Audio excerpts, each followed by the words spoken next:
Reaction mechanisms.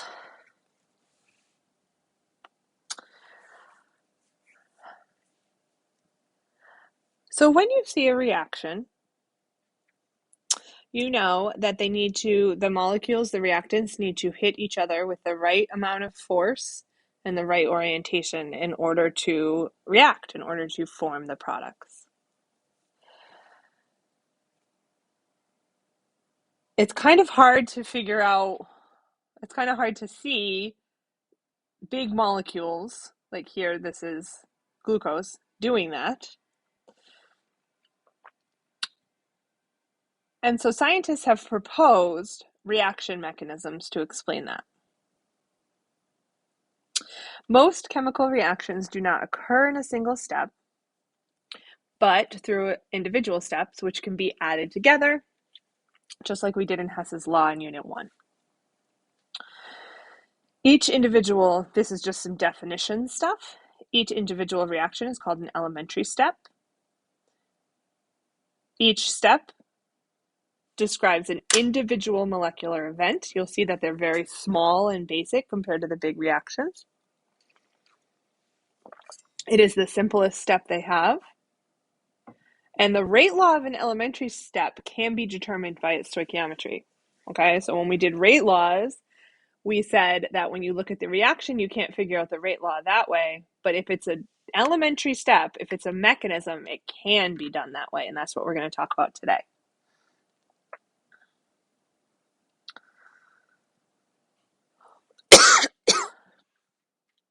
So for this reaction here, this two-step mechanism has been proposed. Now we'll get to what it means by proposed in just a minute. The two elementary steps will sum the overall reaction, okay, just like Hess's law. So let's take a look at that first. If we were just doing Hess's law, we know that HI's would cancel here, and we would have H2 plus 2 ICl gives us 2 HCl plus I2, which is exactly what we have here. HI, because we cancel it out, is something called an intermediate. An intermediate is something that is there in one step and used up in the other step. Okay, so we end up canceling out our intermediates.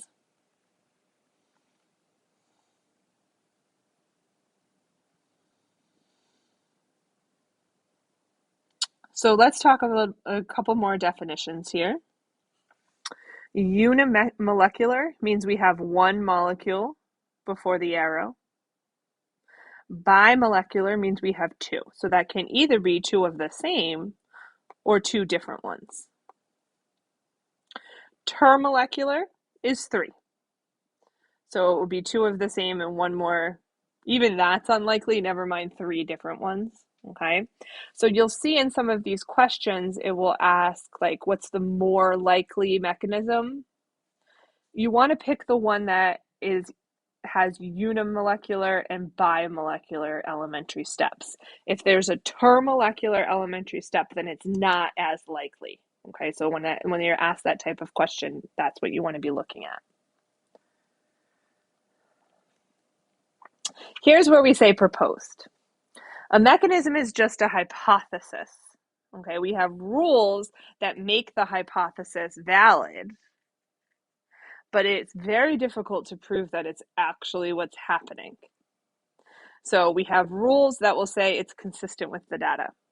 Here are the three rules. Number one, Hess's law. They must add up to the overall equation. Number two, the mechanism must correlate, must line up with the observed rate law, meaning our mechanism needs to give us a rate law that we could test in the lab. Okay, so what you're going to be doing a lab where you vary certain things and you get data and you keep other things constant, all of that stuff, that just like when we were doing rate law problems. The mechanism needs to match up to whatever we're actually seeing in the lab as the rate law. The elementary steps must be reasonable, Again, they should be unimolecular or bimolecular.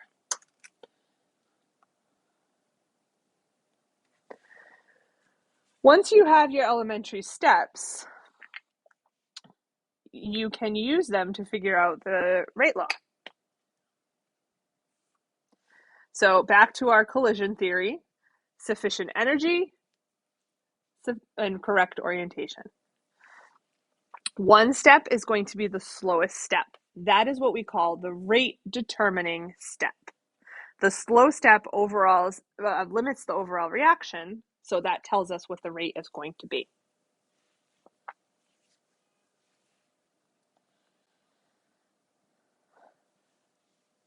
So let's take a look at some of these. For this reaction right here, if we just wrote the rate law and used the stoichiometry to do it, we would get this right here.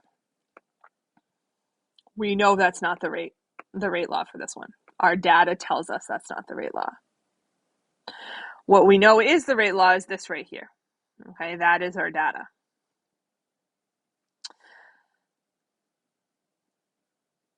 There must be more than one step here in the mechanism.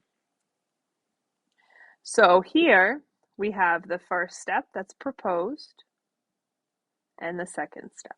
Now, I just want to be clear. You're not going to have to figure out what these mechanisms are. Okay, the problems that you will see will give you mechanisms and say, what's the rate law on this mechanism, or give you mechanisms and say, what's the most reasonable one, or something like that. You are not going to be given an overall reaction and say, okay, propose a rate law. That is not something we ask you to do. So here is the proposed rate law, okay? We said that you can use the mechanism to find the rate law based on stoichiometry, and here's how that works. You go to the slow step. It's really nice if it's the first one. It's so easy. And then you write the rate law based on the stoichiometry of that step. Anything after the slow step doesn't factor into the rate law at all. So when we write the rate law here, we write H2 to the first power and ICL to the first power because they both have one coefficient. Coefficients. That's what we would expect the rate law to be based on the experimental one up here. So we're good, okay? When the first step is the slow step, it is really easy to figure out what the rate law is.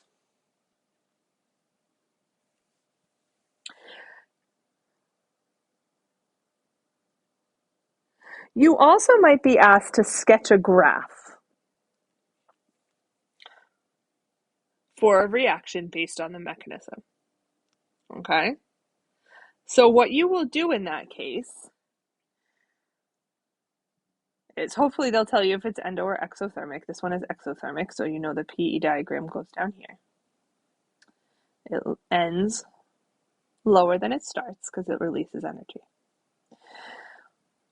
If you have a two-step mechanism, you will have two little humps. Okay? The slowest step will be the highest hump. So let's just make this up. If it was a two-step, but the slow step was the second one, you would have something like this. Okay? If it's a three-step mechanism, and let's say the first step was the slow step, you would have something like this. Okay? And that's obviously endothermic. So that's what you would be looking for. If you're asked to sketch, it doesn't need to be perfect. You're just going to want to say, okay, however many steps there are, that's how many little bumps you make. And then the slowest step is going to have the highest bump.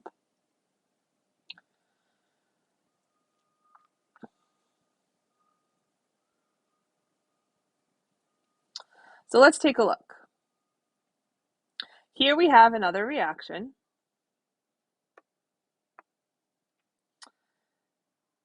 We know that it must be broken up because our experimental rate law is this right here, which is definitely not what this is. Okay, this this reaction would tell us if we tried to do it stoichiometrically.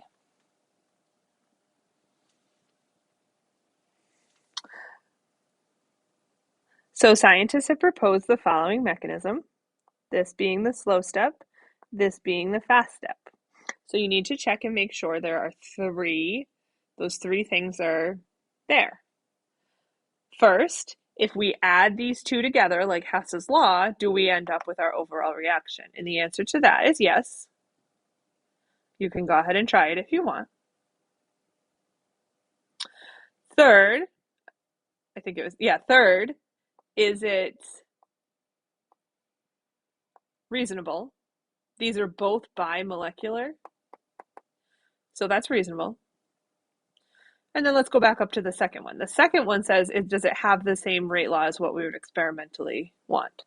So here, since the first step is the slow step, our rate law would just be the stoichiometry of that step. So basically you just take the reactants of that slow step, and this time there's two of them, so we're going to put it to the second power.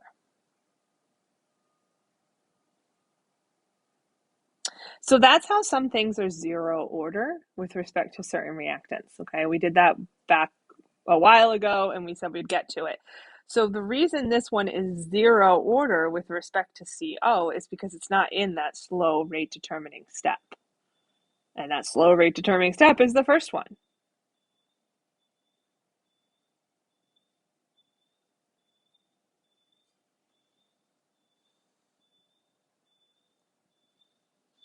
So this talks a little bit more about what an intermediate is.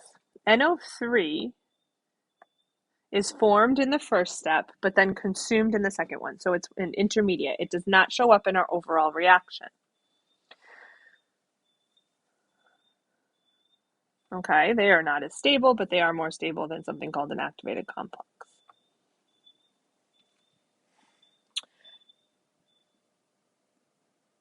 Some of your multiple choice questions will just be about intermediates. Like, what's the intermediate here? And so it's just a definition thing that you want to know. An intermediate is something that shows up at the end of one step but is consumed in the next one.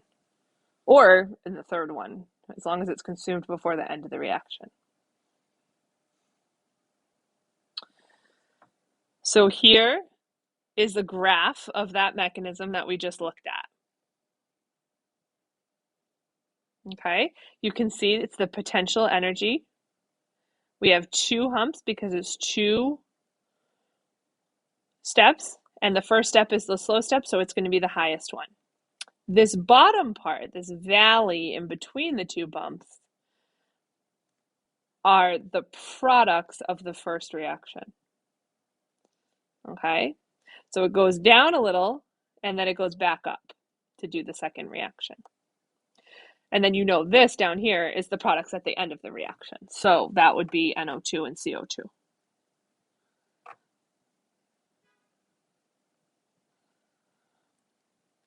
And we already talked about this. Our three criteria.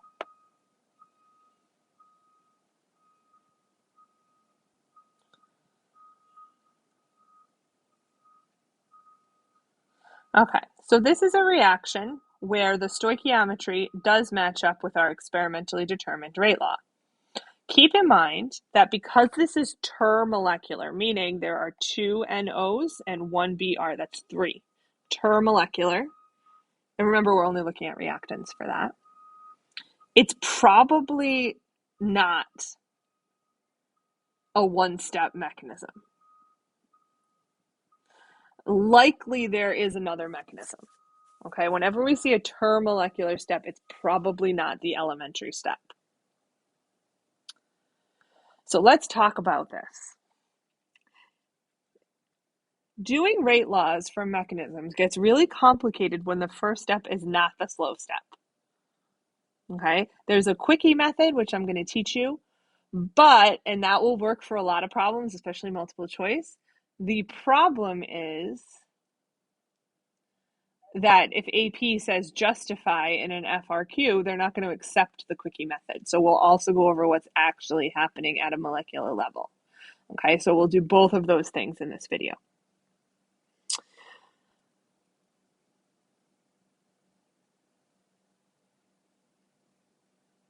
Okay. So here's one mechanism that might be proposed, but you can see that it's not going to work because it doesn't give us the experimentally determined rate law.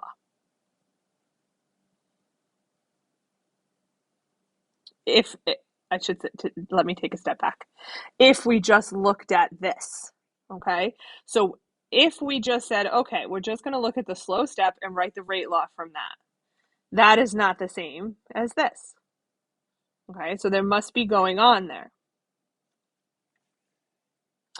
We don't really want intermediates in our actual rate law as well, okay? Because that would be really weird if we all of a sudden said this is the reaction, but our rate law has an intermediate in it. So we really don't want that to be the thing. So here's how it works. If your slow step is your second step, or even worse, your third step, what you're going to do, this is the quickie method, is you cancel out any intermediates and then add the reactants together and write, like as if it was Hess's law almost, but only reactants, and write the rate law based on that. So again, cross out intermediates, take the rest of the reactants, and write the rate law based on that. Okay, and this quickie method will work for any time the slow step is not the first step.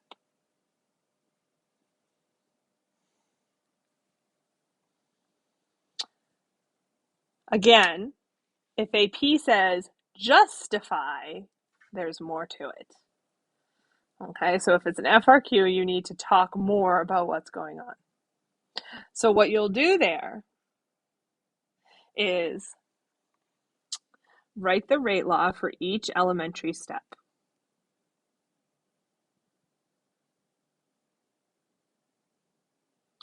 What will actually happen is that the fast step, because that's happening faster, will start to build up a product, okay?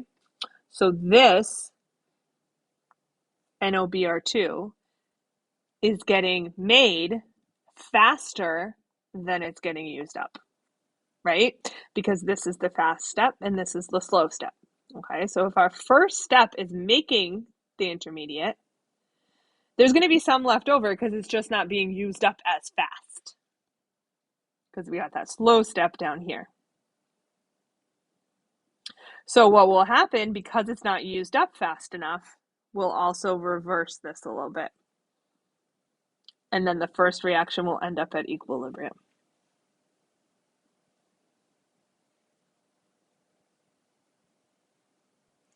So then we can write a third rate law.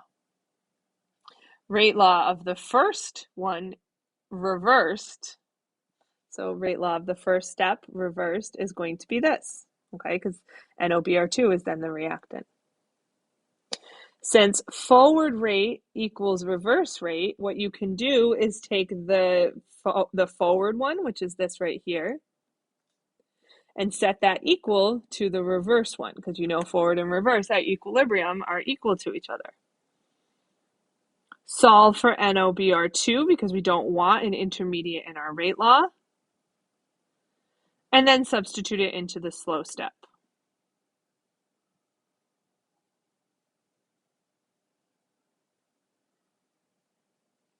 Okay, so let me work that out for you. I'm going to do the same exact thing that you already have. I just want to write it out as I say it.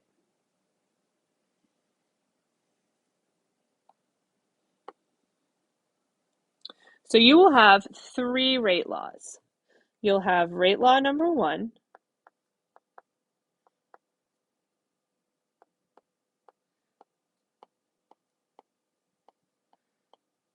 you have rate law number 2,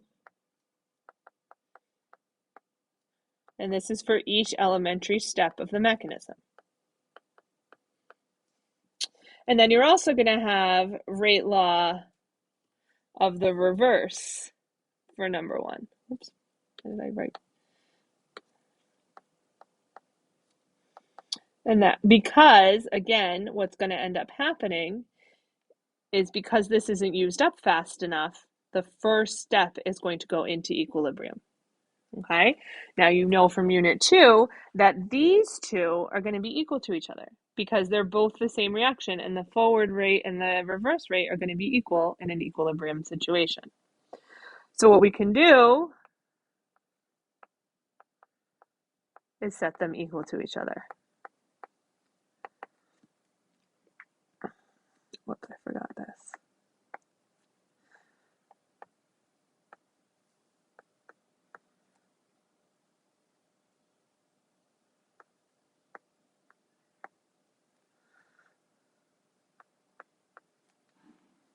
K's are not going to be the same. Okay, so you make sure you don't cancel them out or anything. So what we're going to do then is solve for our intermediate by dividing both sides by K reverse.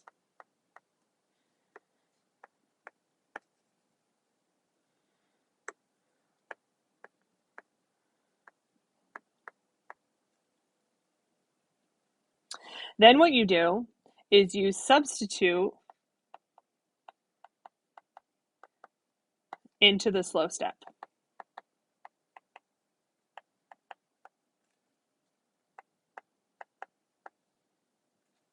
Okay, so this right here goes right there.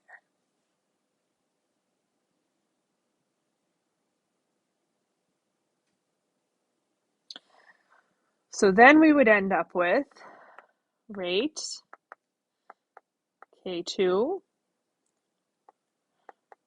K1, K reverse,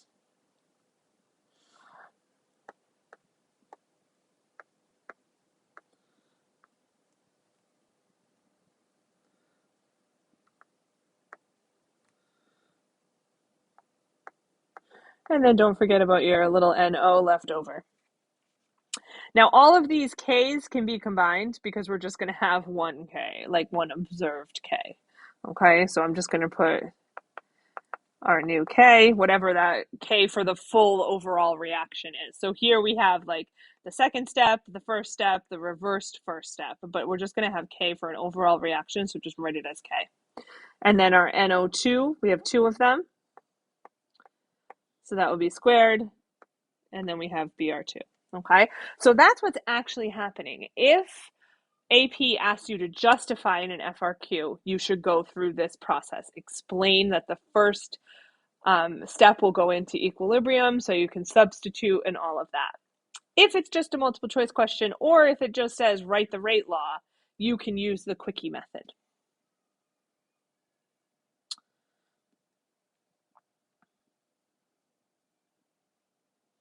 So let's talk about what to do with the quickie method when everything doesn't cancel out like that one night did.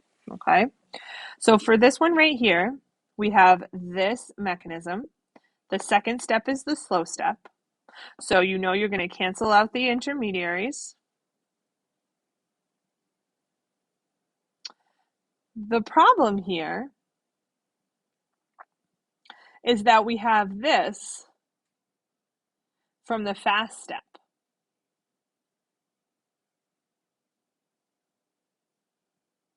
So any products before the slow step are going to be on the denominator of the rate law.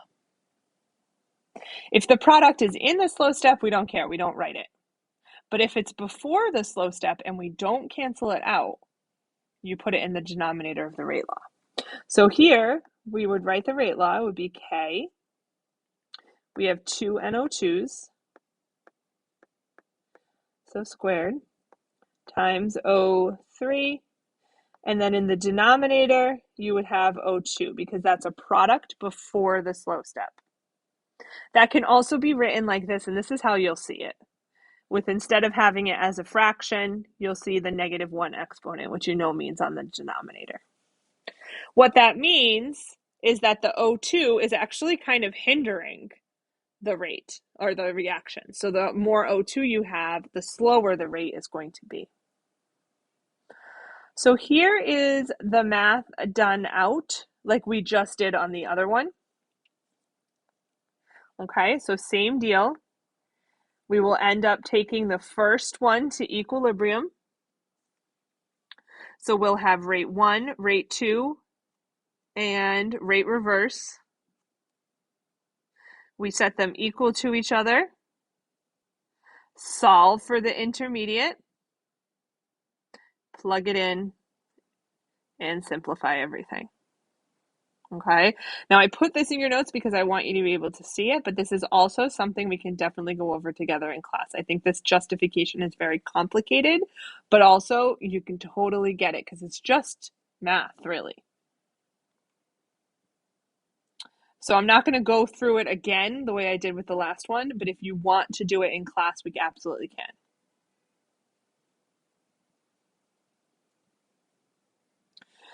All right, breakdown of ozone. Two-step mechanism has been proposed. What is the rate law?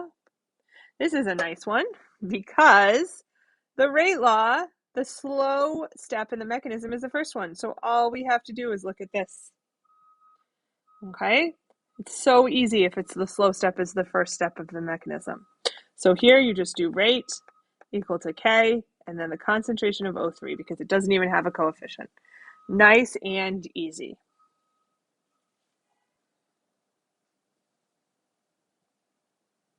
But what if it wasn't so easy? What if the second step was slow? So this is X made up element, made up molecule.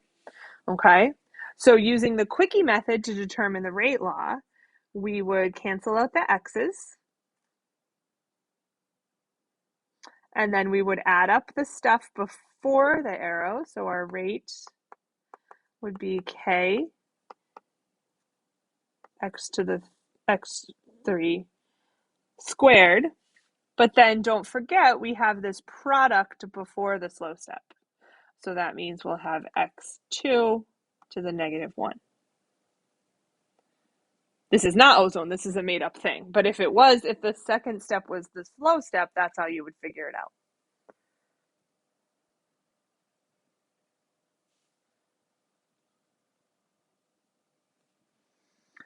All right, so now let's talk about some types of questions that have to do with rate laws that you might actually see in AP.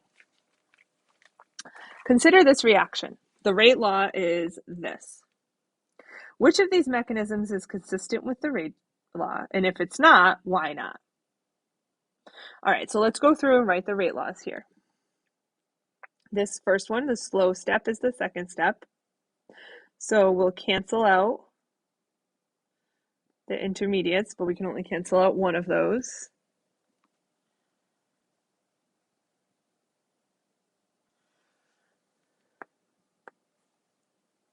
So our rate here would be K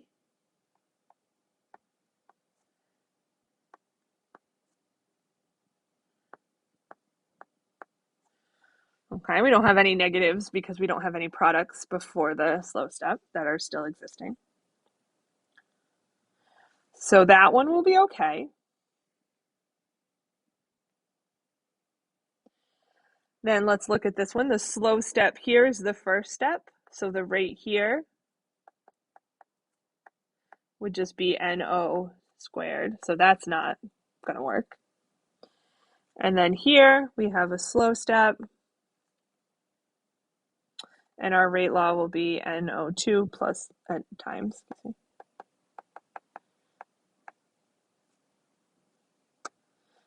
NO2, O2. So this one works as well. Okay, so the only one that doesn't work is number 2. 1 and 3. If more than one mechanism is consistent, which of these is most reasonable? This is what I was talking about before. So now they're saying which one is probably right, which one is the most reasonable. I'm going to erase this so we can look at them a little more closely.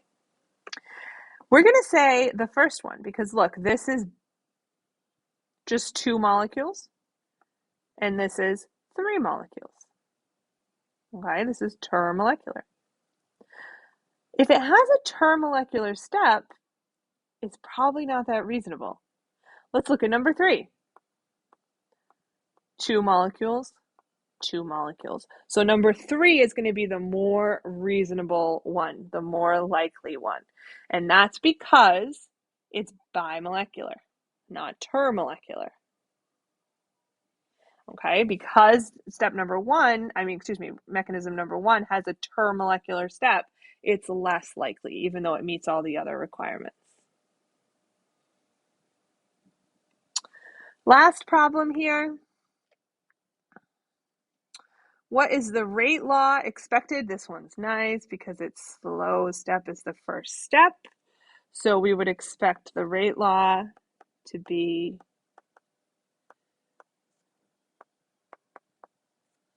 that. Overall balanced equation, that's just Hess's law, really. This will cancel.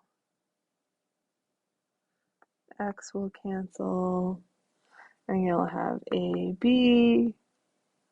Oh, one of these will cancel. Plus C, A plus B, C. So that's the overall reaction. Intermediates and catalysts. We haven't really talked about catalysts yet, so let's talk about what a catalyst would look like in a mechanism. First, let's talk about the intermediates. An intermediate is something that is produced in one step and used up in another one, so that's going to be AB2. See how it shows up in both places.